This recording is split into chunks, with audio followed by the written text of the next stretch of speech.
The Newsday continues here on One News Now Business. I'm Diego Castro. Here are the biggest stories on the economic and corporate fronts. A new consortium composed of tycoons has submitted a $100 billion proposal to redevelop and upgrade the Ninoy Aquino International Airport, or NAIA.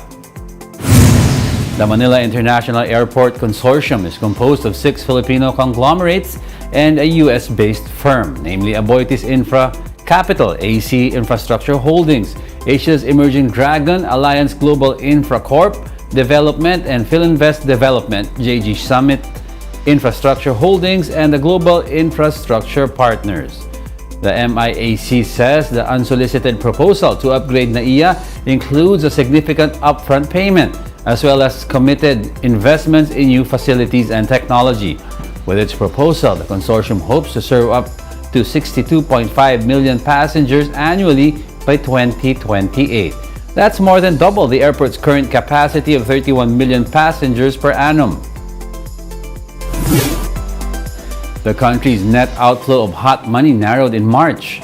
Data shows that registered foreign portfolio investments posted a net outflow of $70 million. The figure is significantly smaller than the $531 million net outflow in February of this year. It is also lower than a $305 million net outflow registered in the same month in 2022. Gross outflows for the month jumped to $1.3 billion from $1.2 billion in February. Meanwhile, gross inflows increased to $1.3 billion from nearly $680 million. Foreign portfolio investments are commonly known as hot money, as it can enter and exit a jurisdiction with ease. Metro Manila's economy grew by 7.2% in 2022. The Philippine Statistics Authority said NCR's growth last year was faster than the region's 4.4% expansion in 2021. But it was slower than the 7.6% economic output growth of the Philippines in 2022. Despite that, Metro Manila accounted for nearly a third of the country's economic output last year. It was followed by Calabarzon at 14.8% and Central Luzon at 11%. The PSA said NCR's total value of goods and services was mainly driven by wholesale and retail trade, as well as repair of motor vehicles and motorcycles, and the financial and insurance activities. We'll be back with more stories after the break. Keep it here on One News.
still watching One News Now. I'm Diego Castro.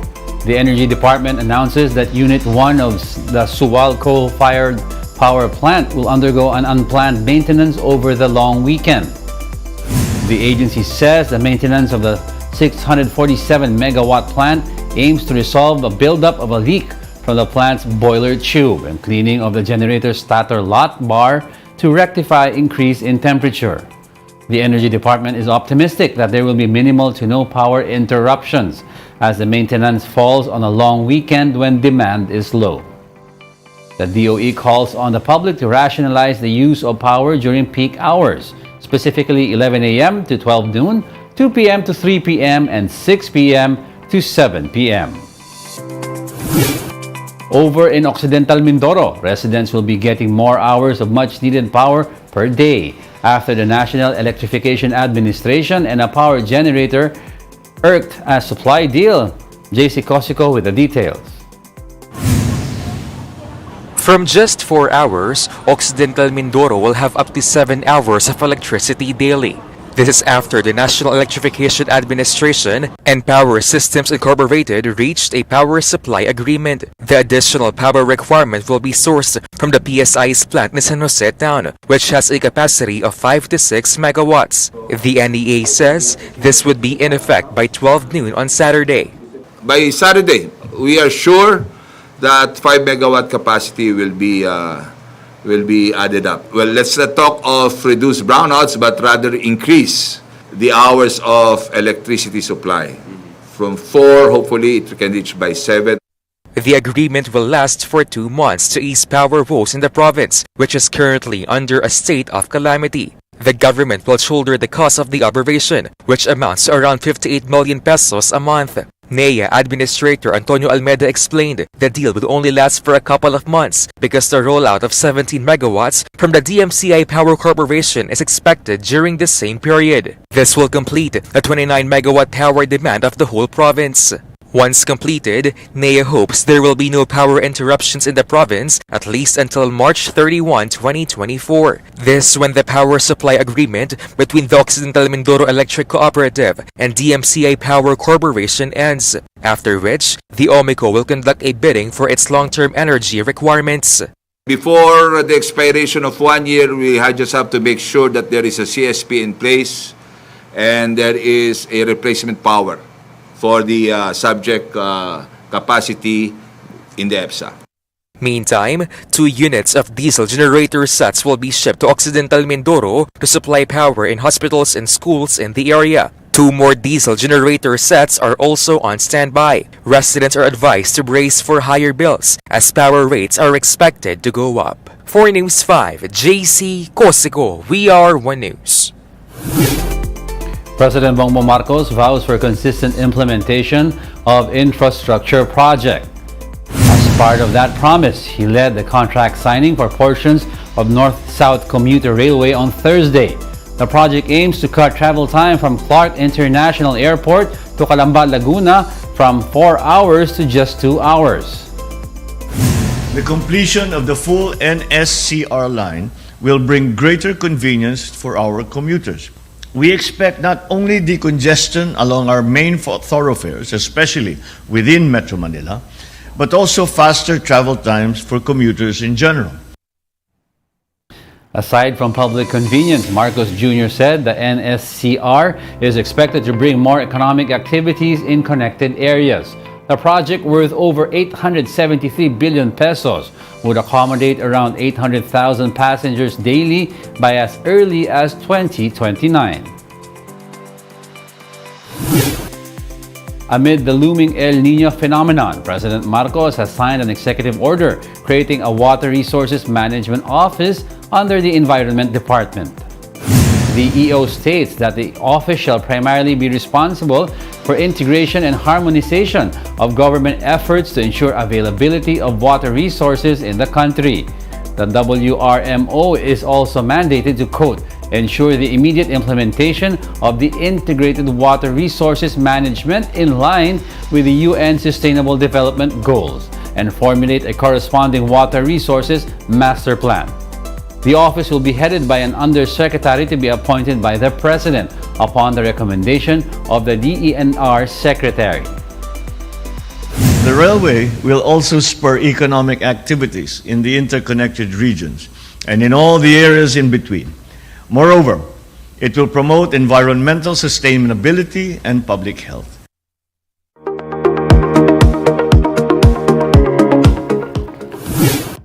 Artificial intelligence could alleviate a bottleneck in astrophysics, traveling by the speed of light.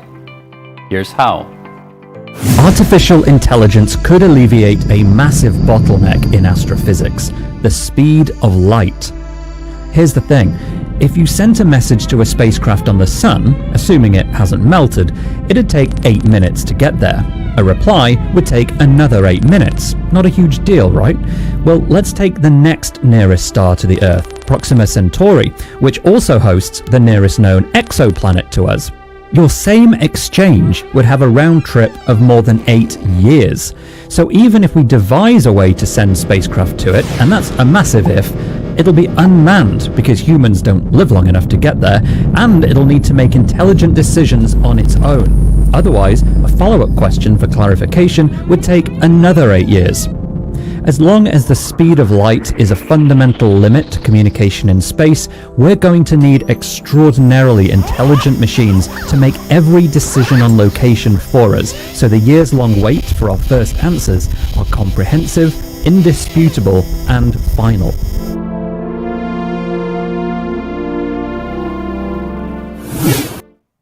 And those are the top business stories of the hour. I'm Diego Castro. Join us again at 2 p.m. We are One News. All sides, all the time.